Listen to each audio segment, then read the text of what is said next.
you picked your team, but Speaker Johnson does have the ultimate veto power if he chooses to use it. Have you talked to him about whether or not he's going to approve this squad? We let him know our choices for this subcommittee, and there's zero precedent for anyone from the other party determining who's going to sit on the subcommittee, if in fact they want to take that subcommittee seriously.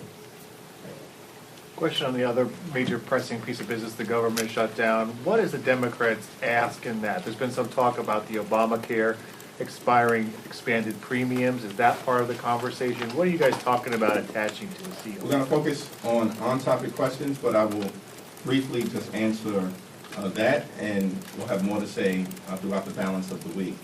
Democrats are prepared to work together to enact a bipartisan spending agreement that meets the needs of the American people, improves their quality of life,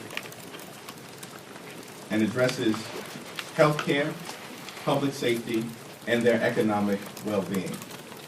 We will not support a partisan spending bill that continues to rip away health care from the American people, period, full stop. Anything else? Thank you, Leader. Congressman Swalwell just compared Pearl Harbor to January 6th. Do you agree? I think what Congressman Swalwell said is that there are certain days that will forever live in infamy in terms of the shock to the conscience of the American people. And obviously, the attack on Pearl Harbor is a day that will forever live in infamy for all time. And we're thankful to the greatest generation that stepped up to win that war against the evils of fascism and Nazi Germany. September 11th is also a day that obviously is one that everyone remembers because we witnessed it. And I think Congressman Swalwell was very clear, so let's not try to misinterpret anything that he said, that what happened on January 6th unfolded in front of everyone. We all saw it with our own eyes, and many of us lived through it. And it could not be whitewashed by Donald Trump, extreme MAGA Republicans, and their propaganda efforts. Mr. Jeffries, Democrats right now are being pounded by Republicans about cities within your states, New York City, Baltimore, Los Angeles, about situations that are happening right now, whereas you're talking about a situation that happened 4 years ago where an unarmed protester was shot and killed by a Capitol Hill police officer with his own record. What outlet are you from?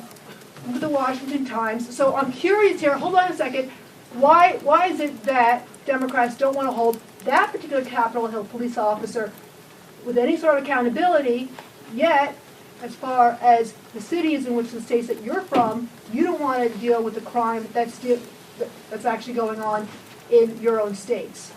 And Mr. Raskin, you're laughing. But Mr. Raskin, you're laughing, but a woman was just killed in your state, and you don't want to address that either.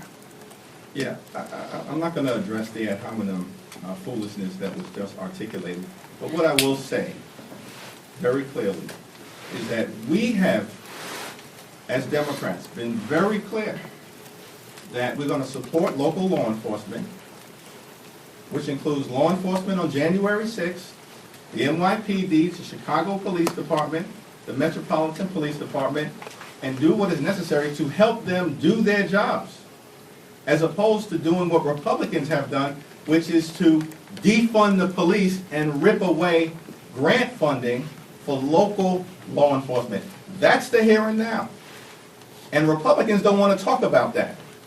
We're not the ones that brought back the January 6th issue. Republicans, to their own peril, have brought back the January 6th issue, and it's not going to work out well for them, which is why that question has nothing to do with the issue of what Republicans have now brought us here to talk about.